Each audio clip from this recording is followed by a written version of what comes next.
प्रिय विद्यार्थियों, मैं CM कोहली, सह आचार्य संस्कृत, MSJ राजकीय महाविद्यालय भरतपुर, आज आपके लिए इस वीडियो में वर्ण सूक्त के छठे मंत्र से 9वें मंत्र तक लेकर आपके सामने उपस्थित हूँ और आपको इन मंत्रों के बारे में विशिष्ट जानकारी प्रदान करने जा रहा हूँ। आशा है आप सभी वीडियो को अच्छी प्रकार से देखेंगे, सुनेंगे और उसे ग्रहण करने की चेष्टा करेंगे। परीक्षा की दृष्टि से जिन जिन सूक्तों का मैं अध्यापन आपको करवा रहा हूँ वो सभी महत्वपूर्ण सूक्त हैं। इससे पूर्व के व्याख्यान में आप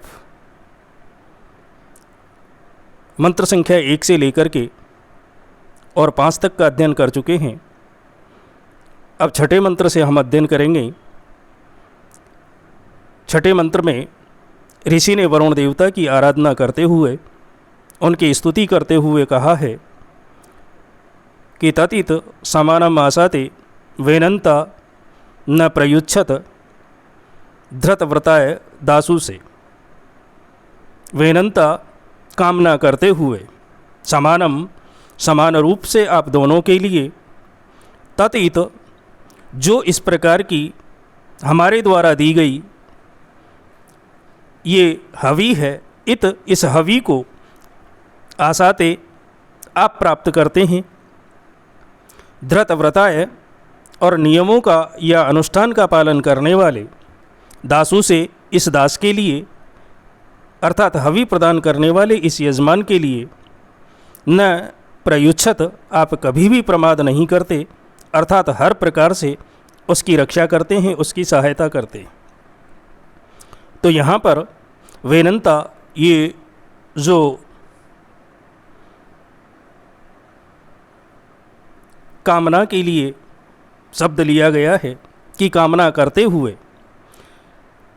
समानम समान रूप से, आप दोनों के लिए, आप दोनों के लिए यहाँ पर द्वितीयांत क्रिया का प्रयोग होने के कारण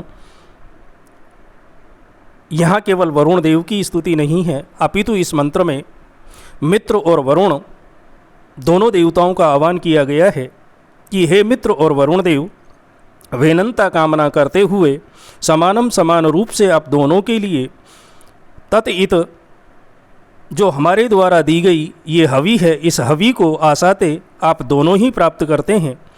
धृतव्रताय और अनुष्ठान या नियमों का पालन करने वाले आप, दासेसु हवि प्रदान करने वाले इस यजमान के लिए, इस दास के लिए, न प्रयुच्छत कभी भी प्रमाद नहीं करते, अर्थात हर प्रकार से उसकी रक्षा करते हैं। तो हे मित्र और वरुण देव, कामना करते हुए समान रूप से दी गई एक ही हवि को आप दोनों ग्रहण करते हैं और नियमों या अनुष्ठान करने वाले इस यजमान के लिए, अनुष्ठान या नियमों का पालन करने वाले इस यजमान के लिए आप दया करने में, कृपा करने में कभी प्रमाद नहीं करते, अर्थात हर प्रकार से उसकी रक्षा करते हैं। यदि हम यहाँ इस मंत्र में विशेष शब्द देखें तो इसमें सबसे पहला विशेष तो ये है कि इसमें गायत्री नाम का छंद है जिसमें 3 चरण होते हैं और प्रत्येक चरण में 8 वर्ण होते हैं। यहाँ यद्यपि मित्र देवता का निर्देश नहीं है, किंतु यहाँ द्विवचनांत क्रिया होने के कारण वरुण के साथ साथ मित्र देवता का भी निर्देश किया गया है, क्योंकि वैदिक सूक्तों में दोनों देवताओं की एक साथ स्तुति का वर्णन कई जगह मिलता है। दूसरा शब्द यदि इसमें देखें तो वेनंता यानी कामना करने वाला, या वेन शब्द से सत्री प्रत्यय होकर के प्रथमा द्वितीय वचन का ये वेनंता रूप बनता है। अगले मंत्र में हम देखें तो यहाँ पर ऋषि ने वरुण देवता की महिमा का वर्णन किया है, उनके दिव्य कार्यों का वर्णन किया है। और वो कहते हैं कि वेदायो वीनाम पदम अंतरिक्षेण पतताम वेदनावह समुद्रीय है। वेदाह जानता है, यह है जो स्तुति किए जाने वाला वरुण देव है, वो पदम, वो मार्ग को, वीनाम पक्षियों के, अंतरिक्षेण जो आकाश मार्ग से पतताम उड़ते हैं। तो यह स्तुति किए जाने वाला वरुण देव अंतरिक्षेण आकाश मार्ग से पतताम उड़ने वाले बीनाम पक्षियों के पदम वेद है, मार्ग को भी जानता है। समुद्रीय है और समुद्र में चलने वाली जो नावें हैं, नावें हैं, उन नावों के मार्ग को भी वेद है जानता है। यानी स्तुति किए जाने वाला वरुण देव आकाश मार्ग से उड़ने वाले पक्षियों के मार्ग को जानता है और वो समुद्र में चलने वाली नावों के मार्ग को भी जानता है। कहने का तात्पर्य वो सर्वद्रष्टा है, सब कुछ देखता है, सब कुछ जानता है। यदि हम इस मंत्र में विशेष देखें तो वही गायत्री नाम का छंद है। पतताम यानी उड़ना, पत का तात्पर्य वैसे तो गिरना होता है, लेकिन आकाश मार्ग से जो उस मार्ग पर गिरने वाले हैं, ऐसे पक्षियों की यहाँ चर्चा की गई है। तो उस मार्ग में जो उड़ने वाले हैं, तो यहाँ पतताम जो शब्द है वो पत धातु से सत्री प्रत्यय होकर के षष्ठी बहुवचन में पतताम रूप बनता है। यहाँ वेदा इस प्रकार का जो प्रयोग किया गया है वो विद धातु लटलकार प्रथम पुरुष एक वचन का है, लेकिन संहिता पाठ के विशेष नियमों से इसका जो अंतिम स्वर है, जो वेद में अ है, उस स्वर को दीर्घ आ हो गया है और इसलिए यहाँ वेदा का प्रयोग देखने को मिल रहा है। अगले मंत्र को यदि हम देखें तो 8वें मंत्र में भी उन्होंने यही बात कही गई है कि यहाँ पर वो वरुण देव व्यक्ति की गोपनीय जितने भी वो कार्य करता है, गुप्त रूप से जितने भी वो कार्य करता है, उन समस्त प्रकार की क्रियाओं को वो अच्छी तरह से जानता है। और इसीलिए इस मंत्र में उन्होंने कहा है कि वेदमासो धृतव्रतो द्वादश प्रजावत है वेदा या उपजायते। धृतव्रत है, नियमों का या कर्मों का पालन करने वाले वो वरुण देव, प्रजावत, प्रजा के अंदर उत्पन्न होने वाले, या प्रजा या संतान को भी कहा जाता है, अपनी संतानों अर्थात दिनों से परिपूर्ण द्वादश मास है वेद है, वो 12 महीनों को जानता है। और जो उपजायते उन 12 महीनों से उत्पन्न होने वाला है, ऐसे उस 13वें या अधिक मास को भी वेद है जानता है। कहने का तात्पर्य है कि अपने अधिकृत नियमों का और कर्मों का पालन करने वाले वो वरुण देव अपनी संतानों अर्थात जो दिन हैं, ऐसे दिनों से युक्त 12 महीनों को जानते हैं और जो उन 12 महीनों से उत्पन्न होने वाला 13वां अधिक मास है वो उसे भी जानते हैं, जिसे मलमास कहा जाता है। यहाँ महीनों की संतान दिन होते हैं, इसलिए संतान का तात्पर्य यहाँ दिनों से।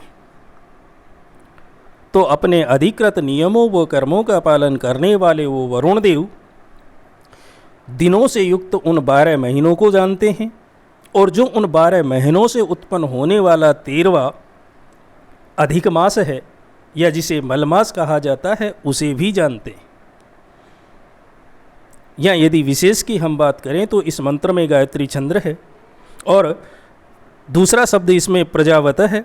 यहाँ प्रजा का अर्थ जनता या संतान से है, जिसका मतलब होता है प्रजा वाला। यहाँ पर महीनों की प्रजा दिन है, अतः संतान के रूप में यहाँ पर दिन अर्थ लिया गया है। 9वें मंत्र में यदि हम देखें तो वेद है वातस्य वर्तनिम उरो ऋष्वस्य व्रत है वेदा ये अध्यासते। वेद है जानता है वातस्य वर्तनिम वायु के मार्ग को,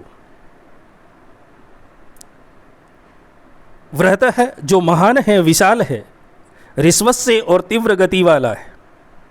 तो उरोह वरुण देव, उरोह उस विशाल ऋष्वस्य और व्यापक तीव्र गति वाले, वृहत है महान वातस्य वर्तनिम उस वायु के मार्ग को वेद है जानते हैं। ये अध्यासते वेद है, और जो उस वायु के मार्ग के अधियासते जो ऊपर स्थित है उसको भी जानते। यानी वरुण देव विशाल या व्यापक तीव्र गति वाले उस महान वायु के मार्ग को जानते हैं, और जो उस वायु के मार्ग के ऊपर स्थित है उसको भी जानते हैं।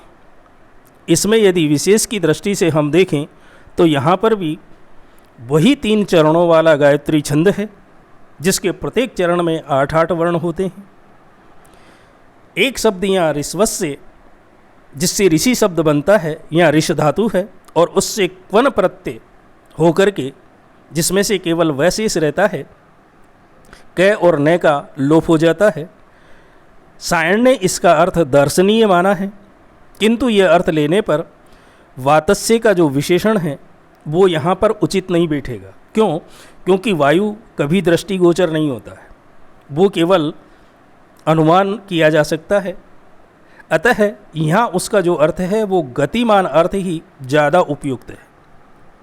फिर एक शब्द है यहाँ पर अधि आसते, यहाँ अधि उपसर्ग है जो ऊपर के अर्थ में आता है, और आस का मतलब होता है स्थिर, स्थित रहना। तो अधि आस ये लट लकार प्रथम पुरुष एक वचन में अध्यासते रूप बनता है। तो आज हमने इन मंत्रों में वरुण देवता के उस स्वरूप को जाना। इसके बाद हम अगले 10वें मंत्र से लेकर के और आगे के मंत्रों को देखेंगे। तब तक के लिए आप सभी को धन्यवाद। 6ठे से 9वें मंत्र तक आज आपने अध्ययन किया। इसके अगले व्याख्यान में हम 10वें मंत्र से लेकर के और आगे के मंत्रों का अध्ययन करेंगे। तब तक के लिए हम आपसे अगले व्याख्यान में पुनः मिलेंगे। लेकिन आप सभी संस्कृत से संबंधित वीडियो देखने के लिए या इन पुस्तकों के ज्ञान के लिए अपने पाठ्यक्रम की प्रक्रिया को निरंतर रखने के लिए वीडियो को सब्सक्राइब करना न भूलें, चैनल को सब्सक्राइब करना न भूलें, ताकि आप अगले व्याख्यानों को निरंतर रूप से प्राप्त करते रहें।